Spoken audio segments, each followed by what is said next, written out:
Hello, you wonderful people, and welcome to another episode of Untitled Reviews. This being a show where tomorrow dramas that I watch. For today's episode, I'm going to talk about Squid Game Season 1, Episode 7. A lot of really interesting things went down in this episode, so let's break it down. It's actually the next day, because I did have to take a break after last episode. I did bring up, I was tearing up. I was just like, I don't know, like, it's a lot of depressing stuff, so you want to kind of pace yourself up a little, at least I want to.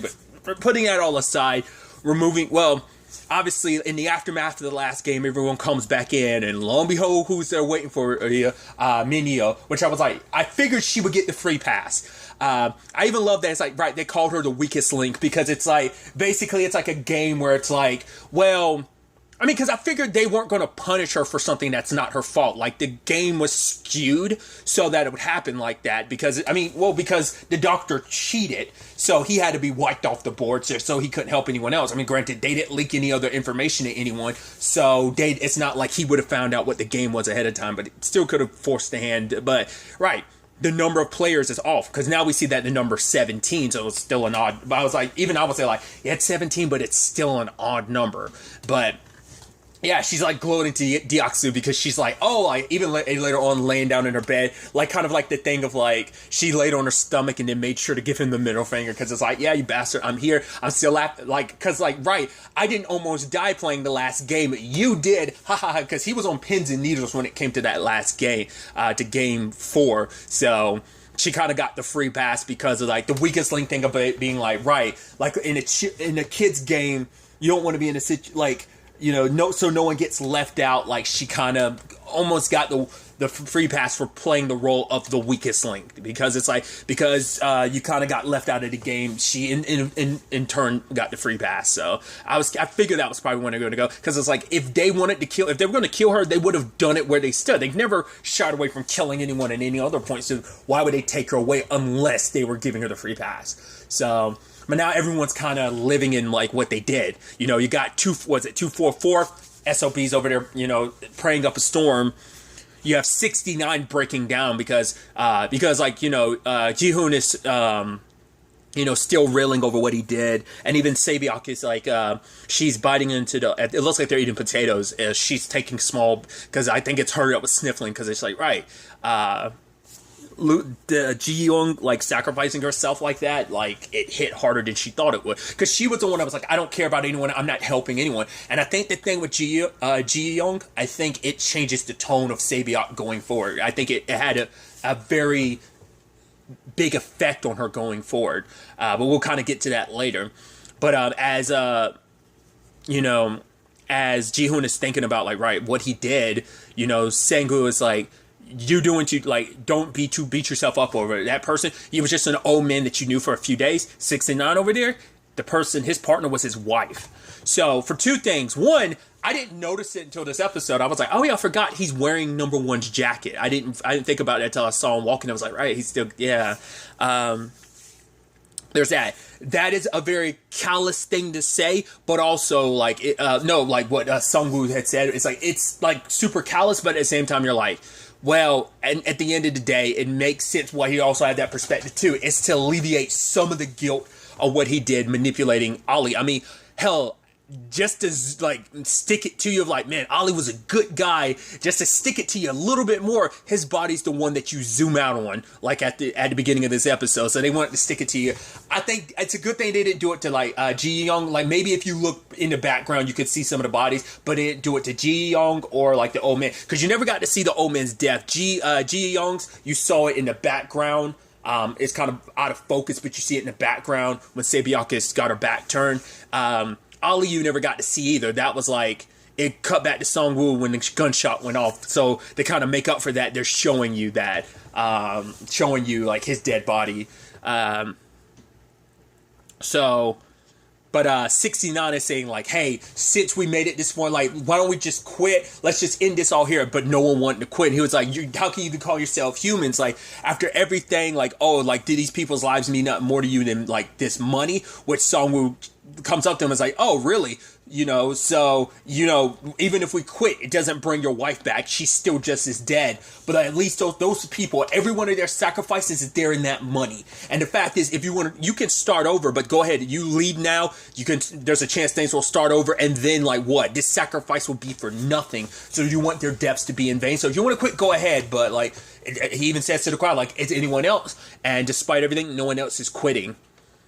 Because it's you've come too far. Once again, even just that shot of them all on their beds, just oh my God, look how empty this room is. It's spooky how empty it is. But it's so crazy because even as the numbers were dwindling, there were just so many people, it was still hard to comprehend. It's hard to comprehend there being 456 people in that initial room on the first episode.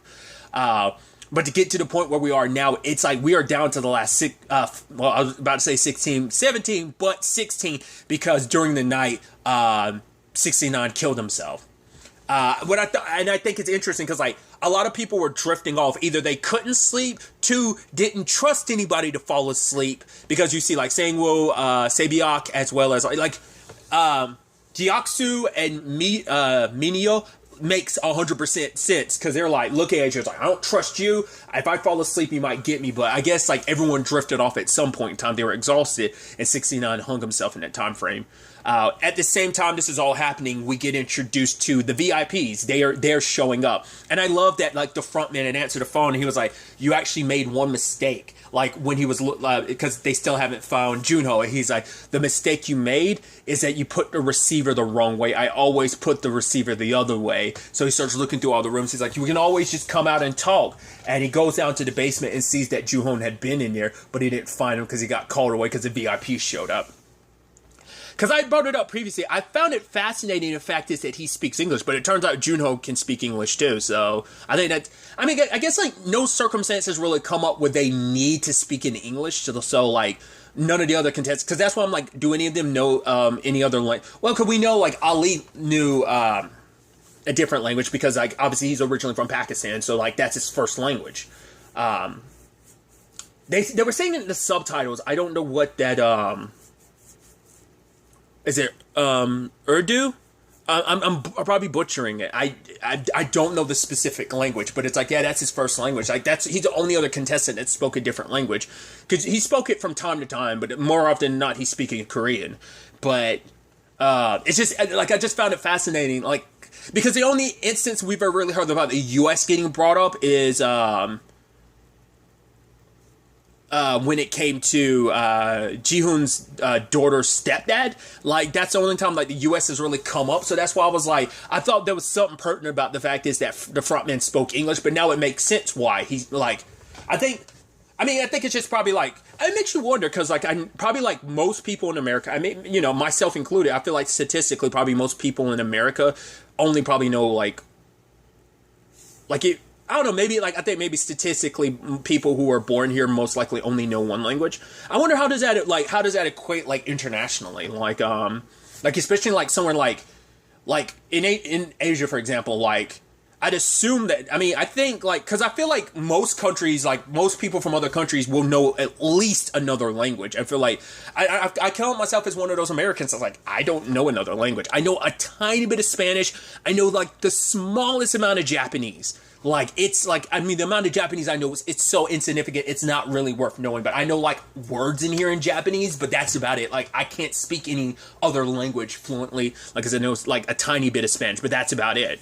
So I feel that's a very I don't think I'm alone in that. I think I'm going on a tangent, but I think, because just to me, that's just to give you an idea why I thought it was so interesting that he spoke English. But considering it seems most, not all, but it seems most of the VIPs are Americans. They definitely have American accents. There's at least one that was speaking English that sounded like he definitely didn't have an American accent. So, because I wanted to know how international these VIPs were. They also had a conversation that made me wonder whether or not these games are international. It seems they're specific, because it almost sounded at one point they were oh, the Korean ones are the best. So I was he was Korea, there was a line of dialogue where one of the VIPs was oh, Korea is the best. So I was are they talking about the game specifically? Is this game international that because the winners were all written in Korean. The names of the winners were Korean, but it could be like they could be international players that just like, but the listing of the winners is just written in Korean because they're in Korea. But I'm wondering, like, are there like games held everywhere? So it's like, oh, like there's a European game, there's an Africa game, there's a North American game, like so on and so forth. So like, there's probably one held in different. Well, probably not even just continents, but, countries in general. So, like, South Korea has its own.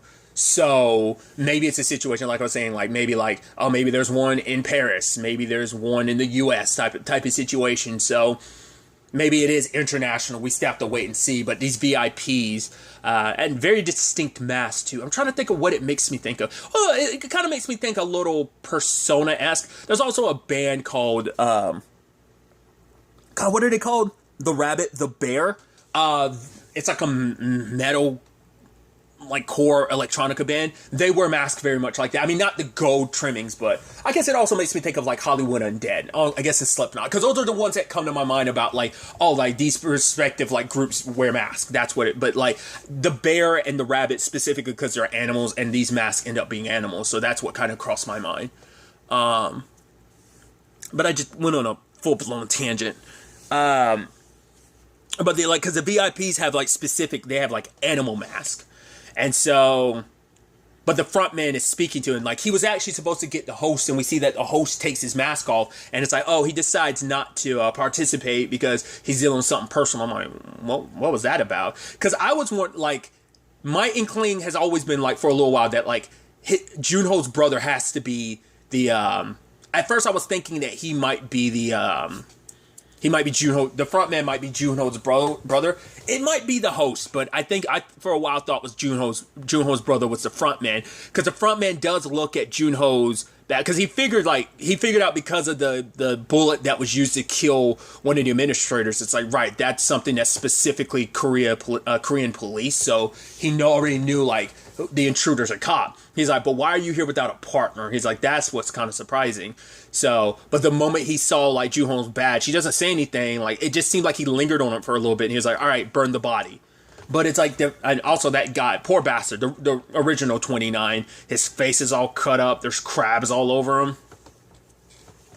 But you kind of on with the show, so the VIPs are enjoying themselves, and obviously we move into the next game with all. And I think Ji-hoon notices it immediately when they go into the room. There are 16 mannequins in front of him. Even he was like 16. It's like, right, 69 just killed himself. To be fair, like, they were watching, so they knew immediately he killed himself. So it makes you wonder, did they go in there and immediately remove a mannequin, or were they counting on it? Like, I'm assuming they immediately removed the mannequin. They found out like they're on top of like adapting the game to the amount of players that are there. So, but it also does an interesting thing where it evened out the numbers again, and maybe that proved significant, maybe insignificant, or I'd assume it would be significant in the long run of like the fifth game, because like everyone had to pick a vest, and the 244 chose 6 because of it's like oh, and on day 6 God created the first man, so he's like, right, I'm going to go back to that time of sinlessness and blah blah blah blah, so that's why he picked 6. Another person picked 7 because, hey, lucky number 7, and so everyone went to the middle first. Then it's like, okay, so you have like first numbers and the last numbers. Junho was going to immediately go for 1. I thought he was going to go for 1 because of the old man, but it's like, no, he didn't. He went to, he was trying to decide, like, right, sometimes, like, better to kind of go first when it comes to these games, but then he's like, right, but what if, like, it's, because, like, luckily they didn't go first when it came to the, third game, the tug of war, because if they did, they wouldn't have had time to come up with their strategy. So, he's sitting there waiting, and then, like, it's too late for the back numbers because everyone else grabs one. And then he's like, well, I'm going to go to something that's not 1. Nope, everyone grabs all those. So it's like, cool, you're stuck between 1 and 16. And even some of the VIPs like, oh, first or last. Kind of sucks to be on either end of that. But what was it, 96 came over here, was like, hey, let me get number 1. For him, it's like, I've been in a situation where I've hidden behind people for so long. I've been like, for the first time, he wants to be able to take control of his life. At least give me this one last opportunity to take control of my life. So I want the number 1, so give it to me. And Junho gives it, Ji-hoon gives it to him. Kind of sucks though, because kind of what Ji-hoon was thinking about, it's exactly what everyone else was thinking about as well. So because they had given, because it's like, because the frontman actually gave them a hint. As I write these numbers, decide like on what order you go in, and the reason why he gave them that hint, because if he appears, they're like, yeah, sure, give him a hint. And so Ji-hoon is now 16, and now it's going across glass. Some of this glass, it's like some straight up video game rules of like it feels like some, like, if I had to compare it to anything, it's like some Crash Bandicoot, because there's plenty of Crash Bandicoot levels that are kind of like that, where it's like the one that I think of, the one that comes to mind is the bridge level in the Crash Bandicoot games, in particular the first game. There might be in other games as well, like other two Crash, amongst the the remastered like Insane Trilogy. But the first one where you're at the bridge, where like some of the boards you can step on, but they will eventually fall. But then there's others that if you step on them at all, they will automatically fall and you'll die.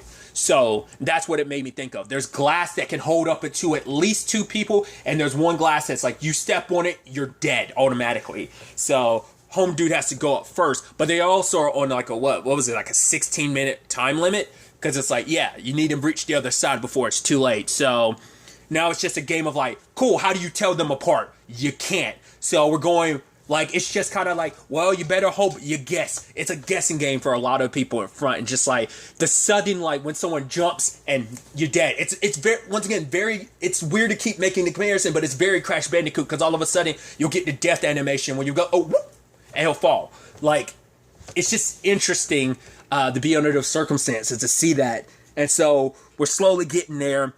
We get to number, like, obviously Sungwoo, it's like cool, if we keep going at this pace, it's fine. But then Sungwoo was like, but if we get one person who's too scared to keep going forward, we're all screwed, because we have to go in order. It seems like they let that rule slide in certain cases. Like, I'm curious, like, if someone from the back, like, say, like, you're up to, like, number 6 is out front, and then you go, like, number 9, skip past everybody, would there be an issue? It seemed like they never really went after anyone for that, because more often than not, when it came to that, it was usually a situation where that person jumped to their death, so it was kind of a moot point. So I guess it was something they never really had to worry about, because it never stuck, that like situation never stuck around long enough. But we got to your boy, well, the praying guy. He was just kind of like, oh, I'm praying, and then some guy try to get him to hurry, and he ends up flinging that guy and breaks the glass. So he jumps in and he's like, thank God. Then he immediately gets pushed. And so it's like, cool. And then after that, it's Deoksu, when it's his turn, when no one's in front of him now, and he's like got nowhere to go. He goes, all right, you bastards, like, I'm gonna wait here. And the guy that was kind of one of his subordinates, like, what are you doing? No, keep going, or we're all gonna die. He's like, then we're all gonna die. It's like, like, I can wait here forever. It's like, no, the time limit. It's like, if you want to push me, go ahead and try and push me. Deoksu ends up, I forgot how that situation played out, whether or not, he got flung off the edge. So they didn't even get to test which glass worked or not, because he got thrown off the edge when he tried to go to throw Deoksu. But then lo and behold, who's next? Minio, which she makes it clear of like, man, you were pathetic. Like, she made sure to go out in a blaze of glory. She talking all this shit. Talk about you have such a tiny dick. I was like, dude, the blows. Come on. You have to talk. Come on. She's like, I regret having sex with you in the bathroom. It's like, oh, you're so pathetic. You're such a loser. You're like, it's like, oh, I thought you seemed so tough. And now in this moment, yeah, because there's a moment where he's like, right, he doesn't have any more subordinates that he can screw over. Like, he was a tough guy, sure, but he had so many pawns that he could use and sacrifice. It's like, oh man, I'm this and that. But then finally, like, Minio comes up to him and she's like, no, I'm not afraid to die, so I'm gonna go. Girl turns around, grabs him. He's like, what are you doing? She's like, you think I was really gonna let you, like, tempt my chances at death just to help you win? It's like, nah, baby, I made it clear from the beginning, babe. We in this together. Like, where I go, we go together. So she ends up killing herself and him. The biggest, and he was like, please let me go, please let me. He was begging, dude. And she was like, nah, here we go, and fell back, dragging him with her. I'm like, yo, to be fair, he was the biggest asshole amongst anyone there in the group. He kind of got what he deserved, but the fact is she took him out, like, dude, come on, that's some gangster ass shit, dude. It's like, oh, oh, like I'm fine with dying as long as I know I'm taking your ass with me. It's like, dude, that's gangster shit, dude. And then we get down to like the final four. What's the number? Like 17. Home dude knows which glass to pick. And even Ji-hoon's like, wait, if you know which glass to pick, why don't you say anything earlier? He's like, all those pieces of crap down in front of us, they tried to kill us. Like, why would I help them? It's like, to be fair, they are ones that led the killing earlier on. So, like, why would you be? It's like, I love that Home dude. And it's like, oh. And so he's looking at the glass and he knows exactly what's.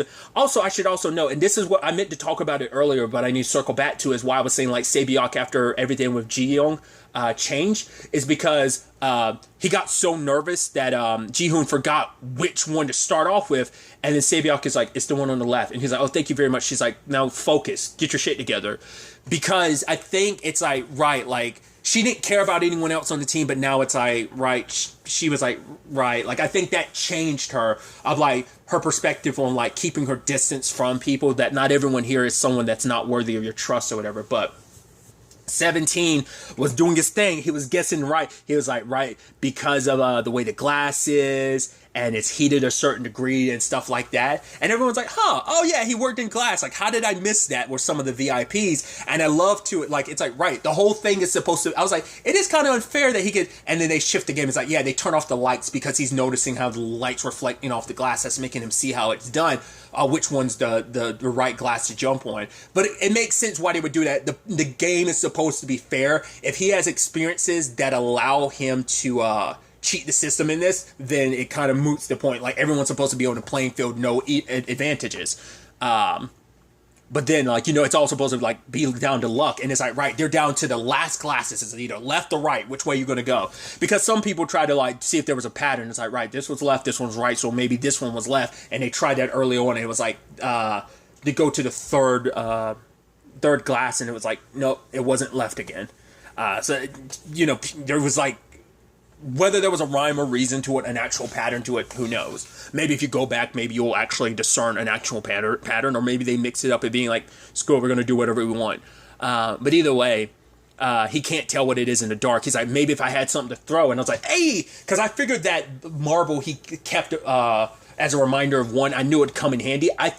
For whatever reason, I was thinking in my head, I was like, okay, so if they grab this and they throw it at a piece of glass, I was wondering, like, would it shatter? But I was like, no, it's not big and, like, it's not enough to support a human weight, but it won't be a marble of this size won't be enough to, like, you'd have to probably throw it to know, like, you would probably have to, like, beat it as hard as you can to see if it would break the glass. Maybe that would be a sign, but, like, the guy just threw it, but because he was trying to see, like, depending on the sound would determine which one it was, but he couldn't tell. He's like, give me another one. It's like, that's all Ji-hoon had, so Sang-woo, like, stopped waiting, and he was like, cool, I'm gonna help you pick one, and he pushes the dude, and obviously Ji-hoon's almost like, what? Sang-woo does his thing, Sae-byeok goes behind him, and obviously Ji-hoon cross just in time, and then as the 16 markers up, I was like, okay, are they gonna shoot you or something? It's like, no, all the glass shatters and follows, so it's like, you know, it was always on a timer. Honestly, once again, cinematography, that final shot, I was like, because I was hoping, like, the moment they, like, because I didn't know whether Sae-byeok was falling backwards when all the glass exploded, but she's turning her head. I was like, dude, and just, like, cinematically, like, everyone, like, turning and get, like, part of their faces cut. I was like, oh, that shot was fucking gorgeous. Like, from a cinema, like, I'm a slow-mo nut, so for them to do that, and I was also scared because I was like, oh boy, someone's going to get glass in their eye, please don't. But luckily, everyone turned in just the right way, but you see the shards of glass, like, slice through their faces, you're like, ah. But luckily, no one lost an eye, but Ji-hoon, his, like, I want to say it was his left arm is jacked up from the glass. So luckily, they're all alive, but yeah, they're all, you know, that could have gone a lot worse. Like, I'm surprised no one got glass in their eye. But just, like, cinematically, like, to me, glass breaking in slow-mo, dude, what movie is that I'm thinking of? I can't think of. I don't know if it was a Matrix movie or not, but you know, like, when someone goes through glass and it's slow motion and it, like, it fits to that person's face and then it slowly starts drifting apart. Because, like, glass, like, when you see it in slow-mos, it warps. Like, that effect of glass when it warps from impact and then it shatters. But, like, also, like, I can't remember what it is I'm thinking of, but it's, like, in slow motion, someone's going through glass and it almost, like, fits over their face before it, like, pulls away because they're just breaking the glass face. So, I don't know if it's, I feel like it's a Matrix movie, but I just don't remember if I'm wrong or not. It's just, to me, that's just glass shattering in slow motion. It's just one of the coolest things ever. Because there was a shot in Netflix-wise, Lucifer, Lucifer got thrown through the glass by Maze, and when it breaks and it's staying in the air slow motion-wise, because like time was frozen, I was like, dude, I live for that type of stuff. I'm not the biggest cinematography nut, but stuff like that is the sickest shit ever. Regardless, all the while that's going down, our boy Junho had snuck in amongst one of the like caterers and just one of the people offering drinks. And one of the VIPs, I want to say it was number 4, took a big interest in him. And he was like, oh, take off your mask. But then, like I said, Junho speaks in English, being like, no, I can't. They'll kill me. He's like, I will kill you right now. Like, I will kill you. If you turn me down, I will kill you before we leave. So I've taken interest in you. Oh, you got beautiful eyes. I'm like, whoa. And then the moment he gets in there, he's like, cool, if you can satisfy me in 5 minutes, I'll like give you everything you would ever desire. And then he's pushing Junho's head down to, because he's like, oh, that face is too beautiful not to be behind a mask. And Junho like grabs him by the nuts and pulls out his gun. It's like, right, you have 5 minutes to satisfy me and I might let you live. I'm like, yo! He got whatever information he could get out of the VIP. We're not privy to that information. But the VIP was found knocked out, and Junho and the frontman like meet face to face when Junho makes his way down the VIP ladder. So that he sends people after him, because it's like, right, we have to go after him, because like one of the scuba gear is going. So it seems like he's left, and so like they get on a boat and follow him. And then while he's partway out, Junho looks back at the island and kind of dives back in. So I'm like, he's probably making them thinking he's full blown trying to swim to shore, but he probably has no intention. He's probably going right back. Because he still needs to figure out where the hell his brother is, and he's still no clue. Like, he knows his brother's a winner, but he has no idea where his brother is, so he probably has no intentions of going. But going into episode 8, we're down to the last 3. Like, I would have expected this like episode 8 or something, like at the end of it. Like, I know it's going to come down to these 3, but man, once again, I didn't expect your boy Deoxys. Like, when it came down to him, I was like, oh, he's probably going to survive, so he's going to get lucky. But like, man, that Minio situation, that's wild, dude. That, like I said, that was some gangsta ass shit, dude. But regardless, I'm excited to see where the next episode takes us. 2 episodes left. What's the 6th game? Are we going to immediately move into? Because I thought this episode was like, oh, like maybe it end on a cliffhanger, like in the middle, like the 3rd game did. But it's like, nope. We had our break and we immediately moved into the next game, because they probably don't need it. Well, like I said, it just depends on how much they want to do with the episode, whether they want to play with that or not. But it's like, yeah, we're down to our final 3 contestants. Are we going to move into game 6 pretty quickly? We're going to fiddle around. Like, once again, that's a lot to go through before we get, like, there's still a lot there's 2 full episodes left. So that's why I'm curious to see how they end up dividing that up. But it's definitely going to be interesting to see where the next episode takes us going forward with all of this. But really, that's all I'm going to talk about. Until the next time we meet, be happy, be safe, live life to the fullest, and enjoy it. Good day and goodbye.